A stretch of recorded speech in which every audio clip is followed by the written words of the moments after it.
First with Patriots safety and three-time Super Bowl champ, Devin McCourty. Devin, good morning. Thanks so much for being with us. We just had Chris Long on the show in the segment before, and he was telling us that he liked his Eagles Super Bowl ring better than the Patriots Super Bowl ring. Then you come on and you were texting. Were you texting him?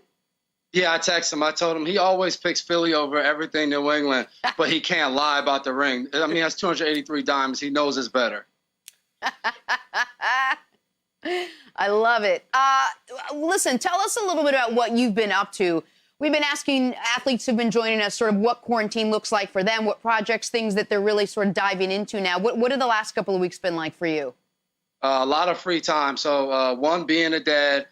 Two, me and my brother have our podcast, Double Coverage with the McCourty twins. And then we're launching a project in our hometown in Rockland County where we'll be giving Chromebooks to schools in the Nyack and East Ramapo School District. So that should kick off on Monday. Just getting that information out there for other people who want to donate. But we just want to help the kids in our area just advance in school and have them, give them a chance to still do well during these trying times. That's amazing work you and your brother are doing, and the podcast is fantastic as well, by the way. Your guys' defense last year was number one in basically every category. Through 8 games, it was, according to the advanced metrics, on pace to be the greatest defense ever. I'm curious, because you're a smart guy, was your defense quite as good as the numbers suggest, or was there a little competition, young quarterbacks? Like, how good was that defense last year? Oh, no, I think our defense was awesome last year. Was it the greatest defense of all time? I would pump the brakes. I mean, I said that week 2 all the way throughout the season.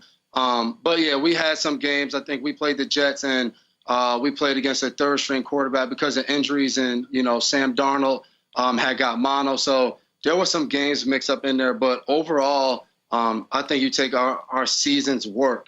We had a great defense. We had games where we shut everything down. We had games that obviously didn't go as well, but it was a great defense to be a part of all year last year. To follow up on that, and this is very rare for a New England team, you guys play 17 games. 12 times you hold your opponent to 17 or less, you're 12-0. The 5 times you guys allowed your opponent more than 17 points, you lost all 5. Was there a feeling on the defensive side of the ball that if we're going to have the type of season we need to have, it's going to be disproportionately on us? I didn't even know that stat. But I think once the season got rolling, we knew how we needed to play to win games. And it was no knock to either side of the ball. I've been here 10 years, and we've had seasons where Tom and the offense scored 35 points, and we gave up 25 points. And it was just the way the season went. And I felt last year was a season where defensively, like you just said, when we held teams to a certain amount of points, it just gave us a better chance to win. And we still had games where our offense lit it up and we won by a lot of points. But our better games are when we play well on defense. And always, most important thing is points. Devin, on your podcast, you talked about how Jarrett Stidham would play against you guys in practice, and that actually led to better games. How should we be talking about Jarrett Stidham as we try to move forward in the post-Tom Brady era? I think just giving him time. He's a young quarterback. I think everyone knows playing quarterback in this league is hard. But I always love when we get quarterbacks in there. A couple years ago it was Jimmy. This year was Stiddy. Young quarterbacks who come in there and you're competing against a defense really all year. And we know what the offense is coming in. Like, we know we're scouting. We're doing all our homework. So some of the things that they have to do in practice is not easy. But I love when they're smiling and competing and just enjoying that time to get better. So Stidham took on that challenge, and, I think it was great. He learned a lot from Tom and Hoyer when Hoyer was there. So just seeing him develop has been awesome for me as an older guy.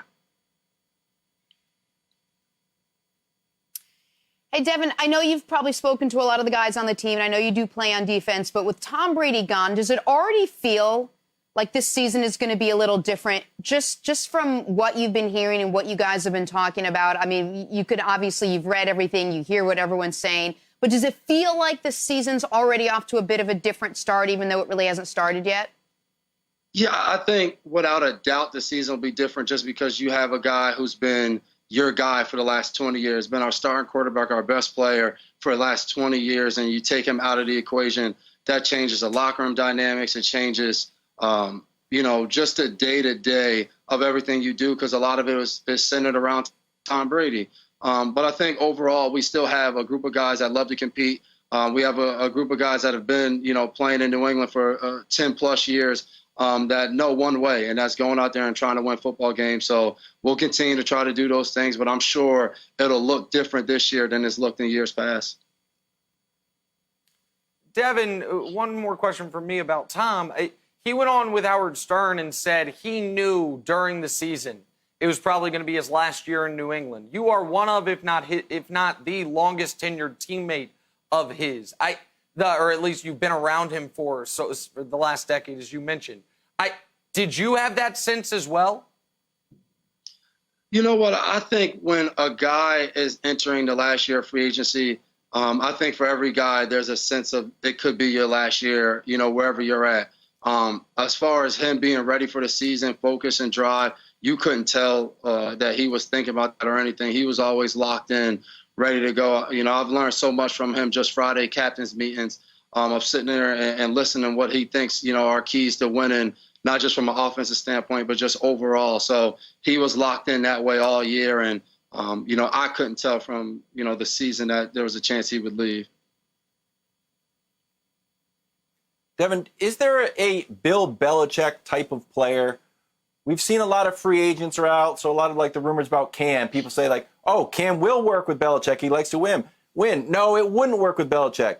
To me, it feels like Gronkowski and Teddy Bruschi carry themselves very differently, but they were very successful in New England. So I guess in that locker room, is there a common thread, or are there certain guys that won't work on the Patriots? I'm always interested when people say that. I think a lot of that is from the outside looking in. We get guys in there all the time. I remember when Aqib Talib came to our team, and people were like, oh, he was bad in Tampa, his attitude. And, he was one of the best teammates I've ever played with. And, actually, when he came to New England, he was like, man, I don't get why people complain about this. I love this. So you never know. I think guys come in there, and sometimes it works out, sometimes it doesn't. But to just predict guys' personalities won't work in New England, or this is not a Bill type of guy, I think, I don't think that's true. You have to see how things work out if a guy comes to our team. But, I think Cam Newton's a great player, is a proven winner. So to just say he wouldn't work in New England, I don't think that's correct. So, Devin, give us the biggest misconception about Bill Belichick. We hear so many stories. Some guys say he's the greatest coach that's ever coached them. Some guys say he was impossible. He was just so hard to play for. Biggest misconception about Bill Belichick? I would say is that we live in a world of everything being militant and that you can't be yourself. I think that is just the biggest misconception now. In New England, are there ways to do things? And is Bill going to be consistent? He's going to be on guys about doing the right things, about guys being able to perform. But within, like Chris Long was on just saying before, we have a great group of guys in that locker room, guys that like to have fun. We do things our way. And I think every team has that about them. They do things a certain way. But I think in New England, because we've won a lot of football games and, Bill is probably one of the worst guys when it comes to interviews and media stuff. People just think everything is just so somber and down in New England, but it's not. He has fun. Guys are laughing and stuff all the time. So I think guys that have come and enjoyed it will tell you that right away. Devin, we got to be quick here. We got about 60 seconds left. I got to ask this because you have an identical twin. I've heard these amazing stories. My identical twin was in another country and he got hit and I felt it. Do you have any surreal identical twin stories with your brother quickly before we go? I do not feel his pain. He does not feel my pain. But I will say he's gotten over. He's got to enjoy a lot of my winning success over the years. So I was happy the last 2 years he's got to win his own games. That's perfect. Thanks for watching. Subscribe here to get the latest from the show. Also, be sure to check out more of the best clips from First Things First, or go watch a few segments from our other shows on FS1.